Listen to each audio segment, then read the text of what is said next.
Okay, so we are back to Mishlei Chaf Beis Chaf Ches 22, 28. Simple pasuk to read, simple questions. Al taseg gvul olam asher asu avosecha. Do not move back, or don't move, or don't change an eternal boundary that your fathers made. So our questions were, on the surface, gvul olam, an eternal boundary, is contradictory to asher asu avosecha. Right, because if it's eternal, then your fathers didn't make it, and if they made it, then it's not eternal, right? So that's just a initial question about how to read the pasuk. Two, who's to say that the avos were right? What if they were wrong? Should you still not move it? And that's a general question about how we take this. Is it like Oren said yesterday? Is it that really there are cases where you can move it, but for rhetorical purposes, it's telling you never move it, or is it really saying never move it? Three, what boundaries, what eternal boundaries are we referring to here? Okay, four, why not? What's the consequence of moving these boundaries? The pasuk doesn't say. Five, who are these avos? Is it referring to boundaries made by the Jewish avos, because it's like avosecha, or is it even non-Jews, like subjective, avos in relation to you somehow? Six, what is the havamina? Is it just because you think the boundaries are wrong, like in question two, or is there some other reason you would want to move them? Seven, why did your avos make these boundaries in the first place? And then eight, is this metaphorical or literal? So we used eight as a jumping off point for Rabbeinu Yonah. Okay, Rabbeinu Yonah said that since Shlomo HaMelech will not repeat prohibitions or mitzvahs of the Torah unless he's adding a reason, and since this doesn't add a reason, so he says, then you must take this one metaphorically. Okay, and that's when he said, we'll just read the Rabbeinu Yonah because it wasn't that long. He said that Nachon the Farshal Derech Mashal. Okay, I just said that. I'm not gonna go there. Hold on, let me just go back to Rabbeinu Yonah. What does it mean? Oh, bir ha'inyan al tishana min haminhagim hatovim umin hatkanos shetiknu ha'avos v'hagadarim v'hasayagim asher asu v'sakal l'Torah. So don't change the minhagim, the good minhagim, and the takanos that your avos made, and the fences and the safeguards that your avos made for the Torah. And then he gives a bunch of examples of this. Okay,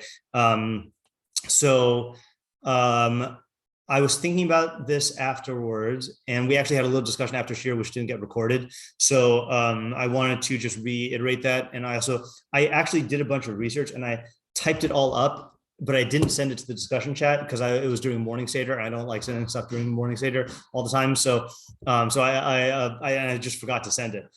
So I'll give the example of this. So I don't know if that's the right page. So I was thinking about it, and I think that there were 4 reasons we said yesterday, okay, for why you shouldn't mess with these gedarim. Okay, reason number 1, first two reasons you said. First reason David said was once you start making these exceptions, then it's very hard. Once you start discriminating, then it's hard to not be indiscriminate, right? Or it's very easy to justify changes that shouldn't be justified. All right. 2 is for the avos himself or whatever authority. Yeah, is that that there's a tendency in man to resist or reject or rebel against authority. So when you fuel that fire, even if the reason why you changed it initially was for a rational reason, you are adding fuel to that fire, and it can make you it can make the next change be dictated by the fire, not by a reason. Okay. Third thing that was mentioned is that perhaps there is a reason that you don't know that they made this for, and you are assessing and saying, well, the only reason they did this is X, Y, Z, but really there could be reasons A, B, C that you didn't know, So, and especially because we're talking about Torah, Chazal were the greatest chachamim ever, right? So you have to be very, you have to be very, very sure that you know all the reasons that they had for making this, which is why when these types of things can be changed with Sanhedrin, it has to be a Sanhedrin that's gadol mimeno b'chachma over minyan, right? I think that's how we paskin, right? So yeah. I have a question on that. Is it referring to every boundary? Well, Rabbeinu Yonah is taking it specifically to derabbanans on deoraisas. We're going to see some other meforshim today who take it beyond that. Okay, because Okay, and then reason number 4, which I also mentioned after shiur yesterday, is it weakens the authority of the Rabbanan, or it weakens the authority of halacha. Because if these are long-standing boundaries and people will perceive it as though this is like suddenly being changed, it's going to make them feel like halacha is not real, or that the rabbis are just like if this is, the average Jew relates to all halacha in the same way, so if you mess with these things, it makes them feel like, oh, this love is not really real in the first place. Yeah. I just realized we didn't ask a question. Yeah. What's the difference between an internal boundary versus a non-internal boundary? Okay, good. I'll tack that on So, to. Because what we're saying right now, it's under the premise that you shouldn't, I'm sorry, it's not a premise, but it's saying we should not move internal boundaries. Yeah. But you can move other you can boundaries. move other boundaries, Exactly. which Yeah. is, Right. So the Rabbanan, according to what we're saying now, it has in some ways eternal. Yeah, correct. Yeah. So I think that the way Rabbeinu Yonah is explaining that is that we're talking about these. He doesn't explicitly address that question. How do you say Rabbeinu Yonah is interpreting the word eternal here? Created a long time ago. Okay, one is created a long time ago because, practically speaking, we haven't had any new takanos that have that authority, for a while. Although, does he add minhagim? Well, he does say that asher asu avasecha l'Torah, right? So not just stam minhagim, right? The other possibility for eternal. Anyone have another possibility for eternal according to Rabbeinu Yonah? What? Unchanging. Okay. Yeah. So I'm just trying to think if that's the same thing as what I'm going to say. What I was, yeah. Instituted by Sanhedrin. Yeah, but how's that eternal though? Because they can only change if Sanhedrin changes it. Okay, yeah. So I was thinking like the two ways to take it are either eternal going backwards or eternal going forwards, right? Like in other words, they either were there for a long time or they are intended to be permanent, unless another Sanhedrin can overturn it. So the example we gave after shiur, which I just want to talk through because we didn't record it, is, and I brought up the sources here. So there is a phenomenon I've seen in every generation of people who learn this halacha in the Shulchan Aruch, which is in Orach Chaim Kuf Samach Vav. There's only one siman there, siman aleph. Yesh omrim she'eno tzarich lizahir milahafsik bin netila lahamotzi. There are those who say that a person does not need to be careful about interrupting between washing your hands and hamotzi. Of yesh omrim she'tzarich lizahir. And some people say you do need to be careful. And he says v'tov lizahir. Right? It's good to be careful. Okay, right. So there's always someone who learns this halacha and then like talks indiscriminately between netila and hamotzi, right? It's funny that they don't, like, they probably learn from the Shulchan Aruch, and they're like, oh, he says totally zahara. It doesn't really need to be, like I wonder how many of these people have actually it's possible they have. I wonder how many people actually asked shilas from poskim and said like, is it okay for me to talk? Like, okay, whatever. So halachically, that's totally fine according to him, right? According to that shita, even though he advises against it. Okay, but I mentioned that number one, so let's play this through all of our reasons, right? Number one is that it becomes easier to eliminate these siyagim, indiscriminately, right? So I think that that's a general concern whenever anyone is like, deviating from the standard norm. Okay. Two is that it goes against the authority, and I think there is a rebellious impulse of like we're not supposed to talk. Watch me, and you're catering to that. Oh yeah. Yeah. Three, and this is the thing I brought up after shiur, is that the real, let's see if the Mishnah brings down the reason why you shouldn't. He says she'ein tzarich l'zahir. So he says Dema. This is saying that you don't need to be careful. Dema damrin b'shas teichel netilas yadayim suda. When Shas says that you should start the suda immediately after netilas yadayim, Sfira le or Sfira lehu tahainu shlois asik ben asayim be'ezei asik o ma'aseh ad shiasiach daito o b'sicha harbe de maybe the day has a hadas. What it really means is that you shouldn't be involved in some like endeavor or action to the point where it will distract you, or excessive conversation, which will bring you to distracting you. Afilu im hayad b'divrei Torah about im yoshev batel ve'eno oseh ben asayim shum ma'aseh af sheshohe harbe o afilu misiach ma'at in lachush. But according to this shita, then if you sit there doing nothing, meaning you're not doing any activity or any action, And even though you're waiting a long time, or even if you engage in a little bit of a conversation, it doesn't matter. Because was a little plug for the shulchan aruch there, because the table is set before you. Since you're going to eat, you're not mesiach your das. In other words, everyone holds that you can't be mesiach your das. You can't distract yourself. But he's saying you're not going to distract yourself. And then the shita that holds you should be careful. Even in terms of waiting, that's interesting. All the more so you shouldn't talk in between. Even a little conversation. According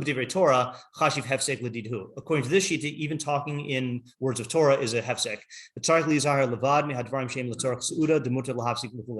You need to be careful about anything unless it is for the needs of the Suda. Okay, so we said that there is another takala that could come from this, which is that people will think that you can talk, and then they will continue talking even to the point where they are mesiach their das, or they will continue talking between hamotzi and netilas yadayim, right? Sorry, between hamotzi and achila, right? Which is more chamor. There, if you talk, then that is a hefsek, unless it's talking about the bread. And then before you know it, there are other halachos that are being trampled underfoot. Okay. Another reason I mentioned is this Gemara in Brachos, there's a Tosfos in Brachos on the Gemara that's the source of this, where he mentions why nowadays we bring salt onto the table. He says, in the name Mihu Rabbi Menachem Hay Medaktik Me'od Lahavi Melech Al HaShulchan Kidisa b'midrash. So he says, why do we bring salt on the table nowadays? In the old days, they had to bring it because the bread was unpalatable. Nowadays, why do they do it? Yoshim Al Shulchan Umamtinin Zeh Zeh. When the Jews are sitting at the table and they're waiting for each other, Ad Yitlu Yadayim until they wash their hands. V'hein below mitzvos, and there's no mitzvos there. Hasatan Mekatreg Alehem. The Satan accuses them, which is metaphorically saying that the Yetzer Hara becomes active. Okay, we have to explain what that is. Ubris melach magin alehem, and the covenant of salt shields them. Right now, we're not going to analyze this now, but even without going into what that means, if he's saying that there's a Yetzer Hara while you're waiting because you're not involved in mitzvos, so involving yourself in frivolous conversation is definitely a Yetzer Hara, and being silent is better than being involved in frivolous conversation. So you're playing into the hands of the Satan. And in other words, even though what you're doing by talking in between is halachically mutter, according to that shita, you still are playing into the hands of the Satan. And the Magen Avraham actually brings down, he says in Kuf Samach Zayin Yudalid, Magen Avraham says, he quotes that Gemara. He says he quotes that whole midrash. And he says the tov l'daber b'divrei Torah mileshev batal. It's better to speak words of Torah than to sit batal. The tov mishneim shelo l'hafsik klal. But better than both of them is to not talk at all, right? So he's saying that that's even better than being involved in divrei Torah. So the point here being that you have this one data point, which is this one halacha in the Shulchan Aruch, which says that according to one shita, an inadvisable shita, it's okay to talk. But there are many other reasons you just might not be aware of, unless you've learned through all the sugyas, and you got to be careful not to trample on that. That's probably why he says the Tov Zahar. Probably, we don't know, right? There's no problem, like right. A lucky guy. Yeah, right. In other words, Zahar is just right. all those reasons. In other words, the shita who holds it's mutter to talk doesn't hold it's a mitzvah to talk, and that shita would still agree with the other person that there's a concern. Yeah. And then the fourth reason we said, which is that it's making it people feel like halacha is not real. That's definitely the case, because if the long-standing minhag is most people in Klal Yisrael don't talk, and then you start talking, they're either gonna think that you're violating halacha, or they're gonna think that they've been misled about what halacha is, or they're gonna think that we just don't have to be makpid on certain things, and then that will lead to the first problem of soon they're not gonna be makpid on other stuff, But what's talking about the second reason that they're being misled what the actual halacha is? I mean, if you just have a printout of that halacha. Yeah. So if you were to say that, then that would solve the problem for these people. But the nature of things, what's the most extreme example of this? This is how Avodah Zarah started, right? What's the most extreme example? That the Rambam says we got to do Rambam B'kiyos. There's a kiyum to do Rambam B'kiyos during Mishlei and during every other shiur because it's Rambam B'kiyos. We're not going to read through the whole of Hilchos Avodah Zarah, but I just want to point. This is what God wants. So Avodah Zarah started with people with Dor Enosh having a misguided advice, which is that God wants us to worship the stars, the sun and the moon and the stars, because that is a way of honoring God. Now that was a mistake, okay? But So then what he says is, so that was level one of the mistake. So then they built these temples and offered korbanos because people thought that that's what God wants. Okay, and then what happened is ba'achar she'archu hayamim. So days went on, and then false neviim came and said that God commanded you to worship these things.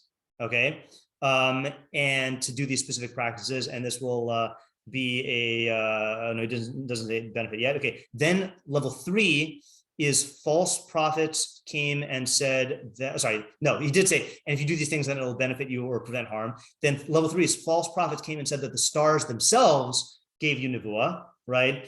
And said to worship them. And then this is the part I wanted to get to.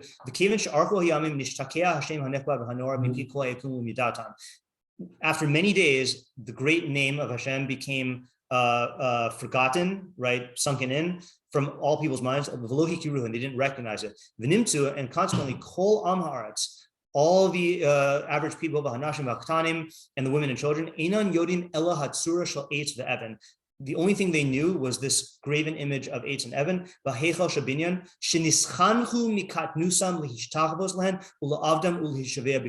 that they were trained from youth to bow down to and to worship and to swear in its name. So in other words, like this, first generation, parents told their kids, oh, we're bowing down to this thing because that's what God wants. Generations later, oh, we're bowing down to this thing because God commanded us to do this. Generations later, we're bowing down to this because the Son told us to do this.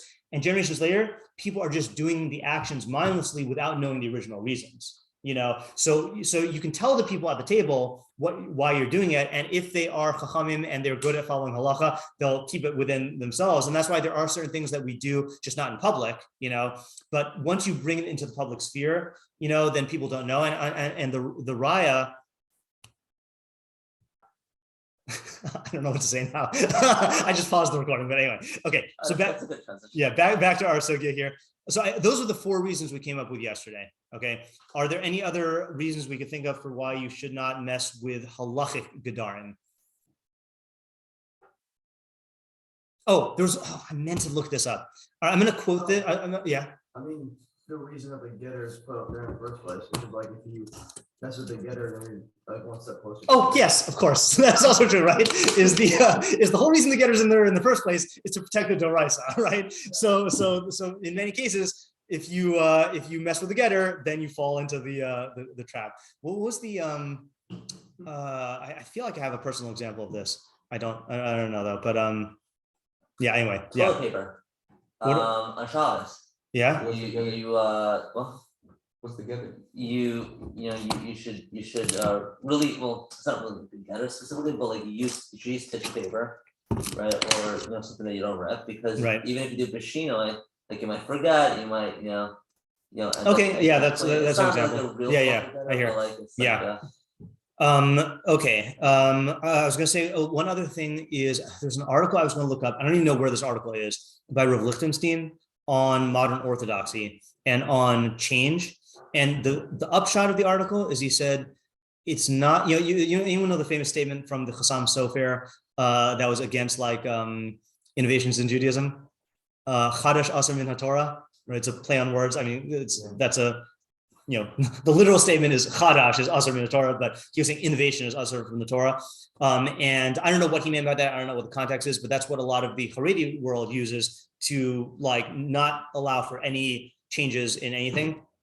But Rav Lichtenstein said it's not that we are against any change. There have been many changes in Orthodox Judaism, and again, one of the biggest changes, I mean, maybe this is the biggest changes in my mind, is it used to be that there was no chinuch for like actual teaching for women, right? Like there were no schools for women. There's no, and that was a big change, and so far it seems like that has had positive results, who knows, time will tell. But Rav Lichtenstein's point in this article was, it's not that we're against change, it's that we should be very, very, very slow to change and not rush into advocating changes because of the law of unforeseen consequences, So like, I think Oren started to ask a question about like certain changes. I don't want to quote him because I don't remember what he said, but like there are certain changes that occur in the Jewish world that either change is forced by actual necessity. Nowadays we don't have right now, I don't mean nowadays, I mean, in this current time period, we don't have government decrees that force changes, in Jewish practice, but that historically has been the case in many instances. But also there are changes that happen just gradually. And that's a different story. That's not a person being masig gvul, and so those changes do occur. But I think this is saying making a hasty or a black and white judgment. Yeah, no pun intended. Yeah. So I can't remember where I heard this from, but I know I heard it very recently. Yeah. This is someone's theory on the origin of reform. It was that they or conservative that it started because they wanted to read the Haftorah. Oh, I just said that yesterday. Oh, you said that. And it wasn't the theory of how of why they did it. It was just the first change that they did. The first change. Yeah, right. So it's interesting. Right. Why did I think it was you? I don't know. Was yesterday the day that you were? Yeah, that you weren't here physically at the end. Well, I was here. Maybe you were running in and out and got scrambled. Yeah. Yeah, I was running out. Yeah. Okay. We're not here for it. Because I zoomed. I got you. Okay. So the question was, what does this apply to? So Rabbeinu Yonah, what are the parameters of this? So Rabbeinu Yonah said it was davka the derabbanans. Okay, but look at the Meiri. Okay, tell me if you think that he's agreeing with Rabbeinu Yonah or disagreeing, or a slight deviation. Al taseg gvul olam asher asu abasecha he'ara. This is a lesson. Misaperes that is telling. I don't know why it says misaperes. Okay, shebechol azmanim, that in all times, sarich shiyu manhigi hadoros osim gedarim usiagim, the leaders of generations need to make fences and safeguards. Lefi ma sheyiru sheyihi hatzorech hashav hatzorech hador, based on what they see are the needs of the time and the needs of the generation. Kinyan, as it is stated, asu mishmeres lemishparti, make a safeguard for my safeguard. That's one of the bases, the asmachtas or the sources for durabanan. V'chein v'asu siag the Torah. Also it says in Avos, make a safeguard for Torah. But he is here, and this is warning. Shlomo's warning. Sharoi lekaiman, that it is proper to maintain them. V'shlo lahashivim achora, not to retract them. Ki avapi she'enam gufei mitzvos, even though they are not the mitzvos themselves. Heim to'elas v'siba mevia l'kiyum haTorah v'mitzvos. They are a benefit and a cause that brings you to the fulfillment of the Torah and the mitzvos. It seems like his second half agrees with him, but the first half is it's a totally different idea. Yeah, totally different or variant. It's different in that he's talking about how in every generation, in the present, Chacham needs to be making. Correct. Yeah. What did you say, Ezra? I was going to say going forward and going back, but he specifically says going forward, right? Adding from nowadays. Correct. But do you see another thing also that it does not? I mean, he brings the example. So this is the thing I don't know. He brings examples about Torah, right? But in the first half, it sounds like he's talking about just stam leadership, and manhigi hadoros. You could say that he means manhigi hadoros within Chachmei Yisrael and the Chachamim. It's hard for me to tell whether he's saying that this is also for safeguards about other things as well, in a let's say school rules, there have been or things like that. Or practices in businesses, that there are certain things that people set up for the needs of that generation, and he's saying you shouldn't mess with those either. I can't really tell if he's extending it because Rabbeinu Yonah was definitive. I think he seemed to be more focusing on the Chazal. Yeah, I saw another one also. The Malbim says. Al tasig gvul olam asher asu avasecha ashara zo kvar nemar b'Torah. Okay, so this is already written in the Torah. Al tasig lo tasig gvul re'acha asher gavlu rishonim b'nachalasecha ulam sham ba al hamasig gvul re'ehu. There, it's talking about someone who moves the boundary of his fellow. Ushlomo limin mizeh or laman mizeh shehu hadin shlo yasig kol gvul shegavlu rishonim. So Shlomo is learning from there not to move any boundary that the Rishonim set up. Kamo ha-minhagim shehinhigu ha-Rishonim sheyihiu le'olam. That the customs that were enacted by the Rishonim that they enacted to be forever. Sha'alzeh amar gvul olam. That's why it says gvul olam. So that's going forward. V'chein amar b'yalkut amar Rabbi Shimon ben Yochai imra isa minhag she'asu abasecha al tashana oso.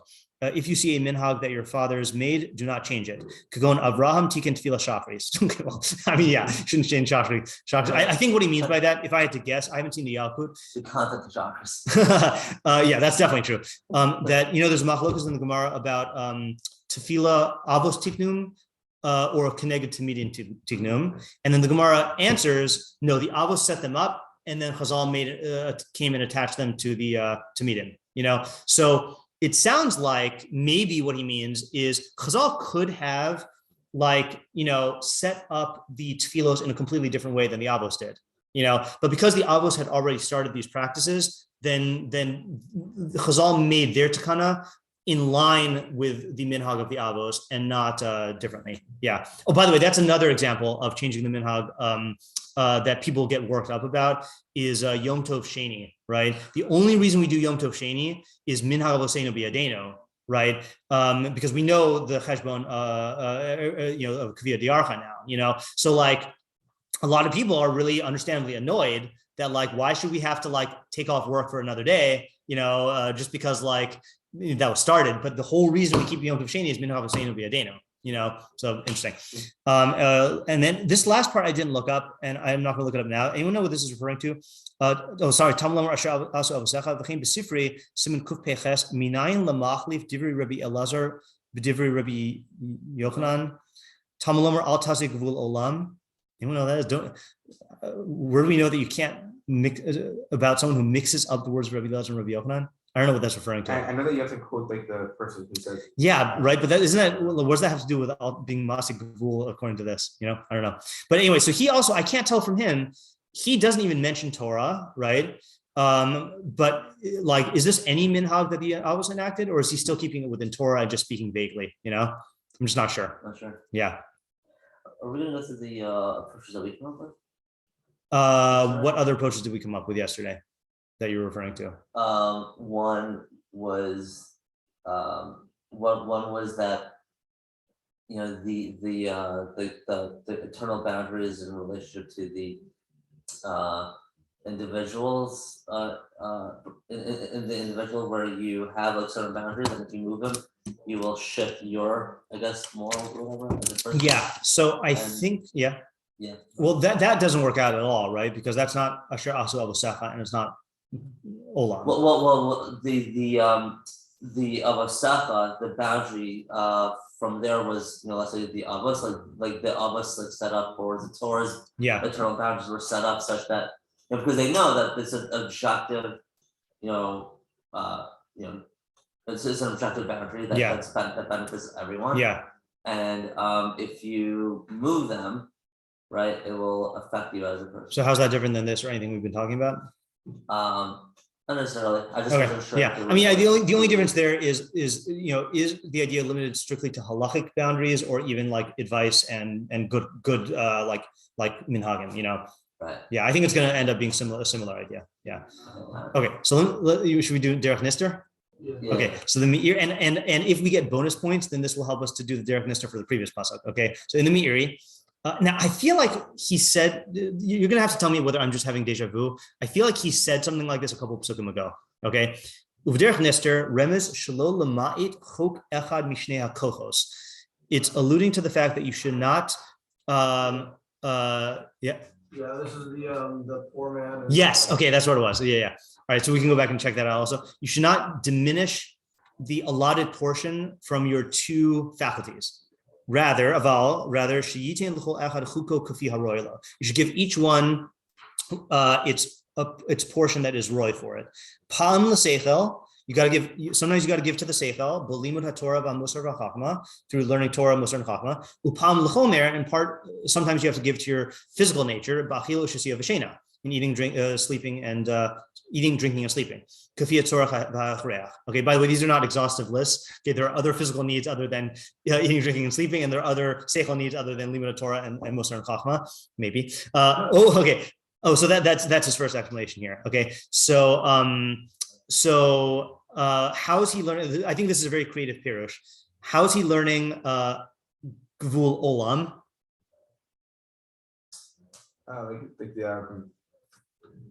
I don't know the word for it, but differentiating, moving from like physical to non-physical needs and like. Oh, that's interesting. How's that olam? I don't know. Okay. The constitution of a person. Yeah, the constitution of a person, right? That this is this is how you're designed, right? Now, Asher Asu Avosecha doesn't quite work out as well. Should be Asher Asu Avicha. Oh, you didn't see that. Yeah, that was translation who said father. Yeah. I don't know what he does with Asher Asu Avosecha. And the pasuk Chaim is reminding me that the pasuk that we said that's like that is don't rob the poor because he is poor, and don't oppress the ani and the gate. There, the Meiri said that it means that the poor was Both of them are both of them are poor. poor. Yeah. So your gates are told, was it those specific gates or was it like? Yeah, I think it was this, yeah. Oh, maybe I summarized this idea in my summaries. I feel like I did write it. Ideas 2.0. Yeah.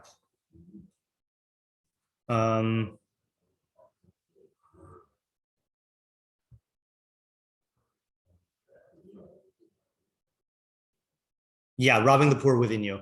The two faculties within you, the intellect and the psyche, are allegorically depicted as poor insofar as they're entirely dependent on you. That was his move, right? For their survival and well-being, since neither faculty is capable of caring for itself without the exercise of free will. Our pasuk warns us not to rob those faculties of what they need in order to thrive, a crime that is usually committed against one in a misguided attempt to serve the other. When you rob one of these faculties, you are committing a crime against your own nefesh, since a destabilized nefesh cannot function on an optimal level. This consequence is described as being carried out by Hashem insofar as he is the one who established our nature, and in that sense, he is the one who will retaliate on behalf of the victim to exact retribution for the injustice. So maybe So in that sense, then olam would make sense as well. Meaning, if he's saying that, like in that pasuk at least, like it's carried out by Hashem because Hashem's the one who like did it. Then if Hashem's the one who made our composition, originally, then it would be like olam. Yeah. So the only problem, so that works out for olam, right? So then Asher Asu Avosecha, I think maybe you have to say that it's talking about deviating from the okay, no, there's like this. There's two things. There's your objective needs, the needs of your psyche, and the needs of your the needs of your material self and your intellect, and then you need to give each one what it needs. But then there are certain guidelines that were established by Chachamim of the past, that is dangerous to deviate from. So for example, one of these things is, let's say in Chazal, like the nature of taiva is that the more you feed it, the stronger it's going to grow. So giving it what it needs, giving your physical body what it needs is one thing, but if you give it excess, it's going to become dependent on the excess. So don't deviate from that principle, or like, let's say the idea of Torah, there's, again, Chazal give guidelines. What's the phrase? I don't know it in Hebrew. If Torah says, if you abandon me one day, then I'll abandon you 2 days, right? That it is you're on the, what? It's learning. Yeah. I said Torah, but learning also, it's on the downward escalator, that there's no such thing as just standing still, is that when you stop, you go backwards, It's like there are these principles that if you think that you can sidestep, then you're setting yourself up for disaster, Yeah. So that's the Meiri taking it that way. Can we work out a thing for the cosigner? I would really like that because I know he does explain the cosigner thing.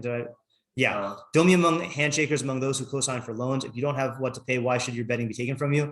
So if we're going with this idea that the poor person in the mashal is one of the two faculties, right? So, and then the rich person, I guess, or the person who you're borrowing money from is going to be wherever you're drawing the resources from. Which would be like at the moment, it could be the needs or total or the HR, like depending on which one is being served. Okay, I hear that. So I was thinking, I didn't work this out. This co-signing could be when you basically give, like, okay, there's moves I'm sure we've all done, right? You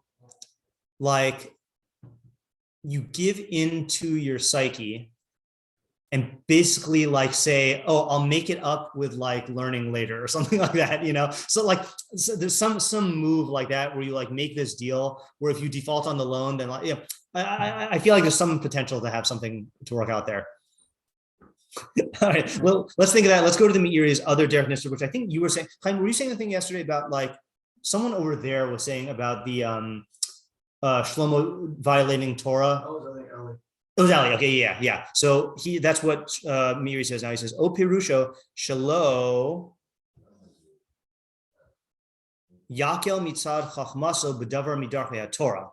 That you should not use your chachma to be lenient about any of the darchei Torah. Kinyan, like it says, ani arbe v'lo asur. Like Shlomo said, I will increase my horses and I will not deviate.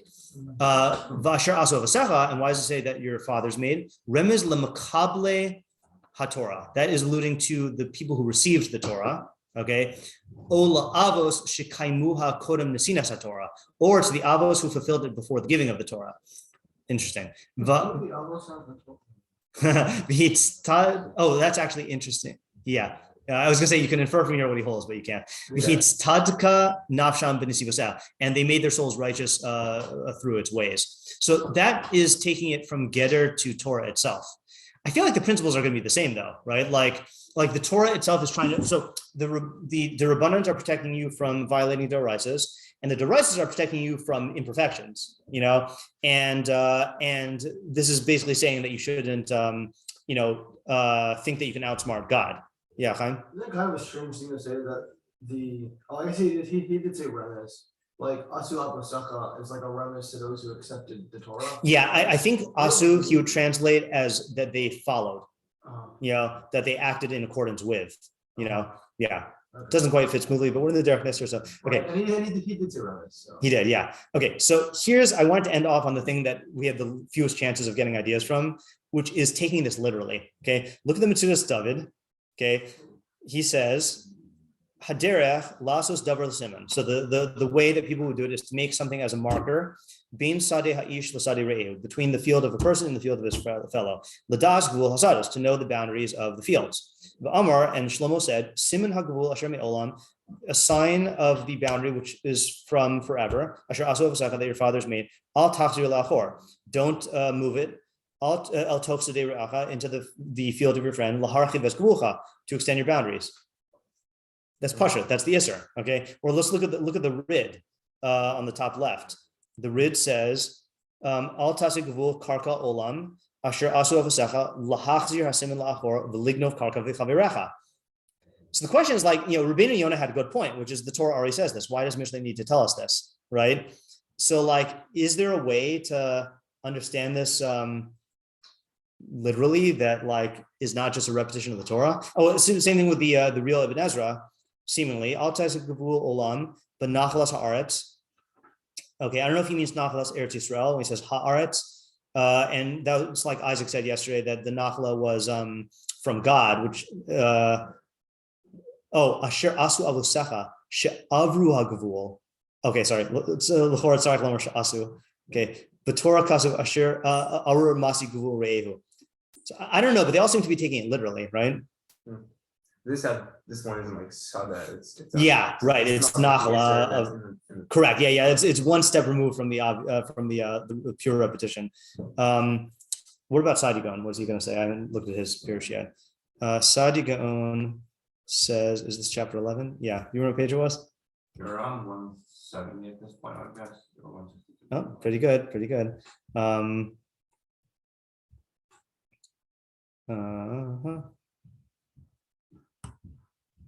What pasuk we on? 28.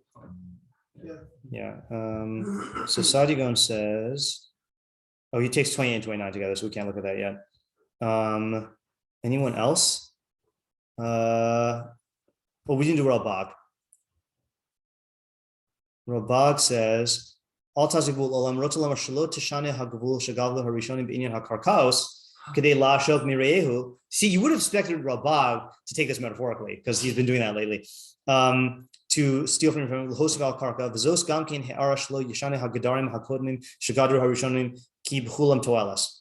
So he says the same thing as everyone else. Yeah. It seemed like a very simple way. Yeah. Just play by the rules, and that you're not accepting to the rules, or else you would destroy the whole system. Yeah. So it's going to be I want more land, so I'm going to move it. But in general, we do have this idea of you should be having fences set. You can differentiate land, but for me, I'm going to move it. Yeah. There's very simplistic of. Yeah. I mean, it's hard to not say something like that. That is talking about the Torah's isser, but from a Mishleic standpoint. But the problem is, it doesn't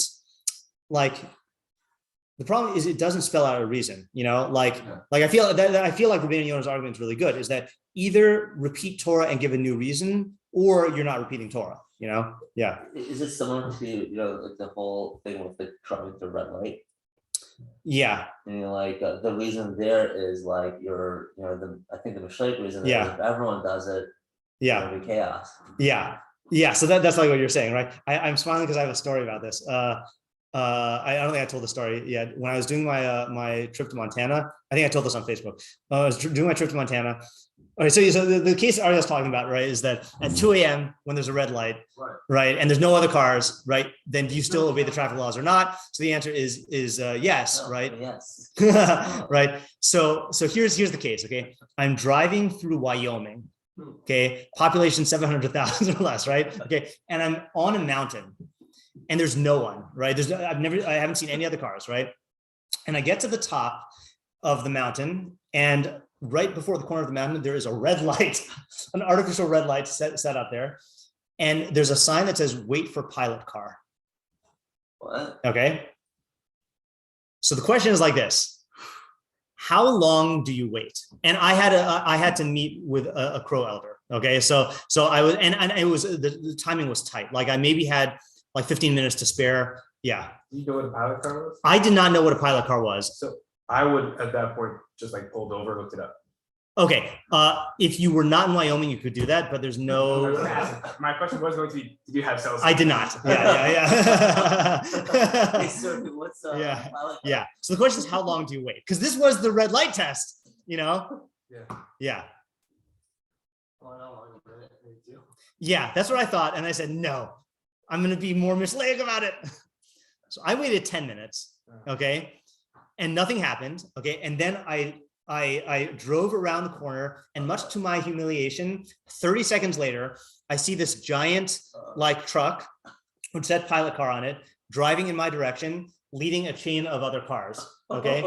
And so I thought I start, after living in New York for a while, I start getting ready for a fight of like trying to like justify everything. So the guy slows down, and I slowed down, and I rolled down my window, and the guy, this like nice, like Wyoming, like state troopery type guy, like young guy, says like, sir, like, we're paving the road ahead, and if you drive, and it's hard to tell like where it's paved. If you drive on the part that we just paved, it's going to be bad for your car. Can you wait until like I can lead you? And so I said, sure. I said, how long is it going to take? And he said, I just need to go and like turn around. So what's funny is if I would have waited 11 minutes, I would have gotten it. And yet, how long did the pilot car take me? The pilot car led me for half an hour, which means that if I had gotten there right when he left, I could have been waiting for an hour, like to go there and back. So I don't know like what was rational to do. And I did realize that like, even though I didn't know what a pilot car was, I assumed there was something about like road construction, but I figured, I can see, if there is going to be road construction and avoid it.